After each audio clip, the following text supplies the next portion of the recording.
Alors la question aujourd'hui, est-ce qu'on peut se voir confier de nouvelles missions par son employeur? Avant toute chose, il faut rappeler que l'employeur peut toujours modifier le contrat de travail du salarié.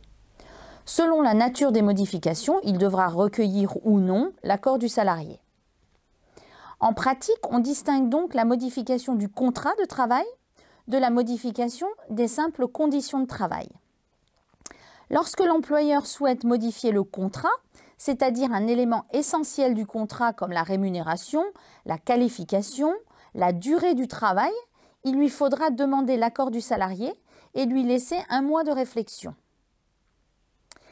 S'il souhaite modifier les conditions de travail, c'est-à-dire des éléments non essentiels, la répartition des horaires de travail par exemple, le salarié ne peut pas les refuser. S'il les refuse, il peut être licencié. L'employeur doit donc d'abord se poser la question de savoir si les nouvelles missions qu'il veut confier à son salarié constituent une modification du contrat ou des simples conditions de travail. Et le fait de proposer des fonctions radicalement différentes à un salarié ne constitue pas forcément une modification de son contrat de travail. Dans une affaire récente, la Cour de cassation a considéré que même si les missions confiées aux salariés sont différentes, mais que la position du salarié reste inchangée, qu'il ne subit aucune rétrogradation, aucune déclassification et qu'il conserve sa rémunération fixe, il n'y a pas de modification du contrat de travail dès lors que les tâches correspondent bien à sa qualification. Le salarié ne pourra donc pas les refuser. En résumé, confier de nouvelles tâches à un salarié dès lors qu'elles correspondent à sa qualification ne requiert pas son accord. Par contre, si l'on retire des responsabilités au salarié, si on le relègue à des tâches secondaires, si on le déclasse, qu'on lui retire des missions de management par exemple, il faudra son accord. Dans le cas d'un refus de modification du contrat de travail, l'employeur devra revenir sur la modification. Et dans le cadre d'un refus de modification des conditions de travail, le salarié pourra être licencié.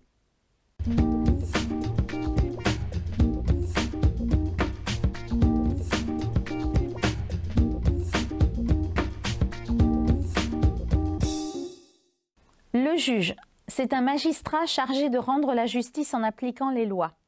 C'est le terme générique qui désigne un magistrat statuant dans un tribunal civil. Un tribunal de commerce, il s'agit du juge pour enfants, du juge d'application des peines, du juge aux affaires familiales ou encore du juge d'instruction. Le juge est investi officiellement de l'autorité de rendre la justice en tranchant un litige. Le jugement. Dans le langage courant, on désigne par jugement toute décision rendue par un juge, mais cela ne désigne que les décisions rendues par les juridictions du premier degré, c'est-à-dire les tribunaux hors cour d'appel, hors cour de cassation pour faire simple. Libératoire, c'est ce qui libère d'une obligation, d'une dette ou d'un engagement juridique. Par exemple, un paiement libératoire est un paiement qui éteint la dette envers le créancier. Un prélèvement libératoire, c'est un impôt à taux fixe qui remplace l'impôt progressif sur le revenu pour certains revenus. La liquidation judiciaire, c'est la procédure collective qui met fin à l'activité de l'entreprise en état de cessation des paiements et dont le redressement est impossible. Elle vise à vendre le patrimoine de l'entreprise et à rembourser ses créanciers avec les sommes obtenues.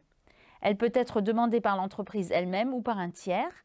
Elle concerne les entreprises, mais également les particuliers en Alsace-Moselle seulement. Un meuble, c'est un objet rigide et mobile qui a un but spécifique, utilitaire ou décoratif et qui peut être déplacé ou transféré d'un lieu à un autre. En droit, un meuble s'oppose à un immeuble qui ne peut pas se déplacer. Un motif. En procédure, les motifs sont les raisons de fait ou de droit que le juge doit énoncer dans sa décision pour permettre d'apprécier cette décision. En clair, ce sont les raisons sur lesquelles le juge fonde sa décision.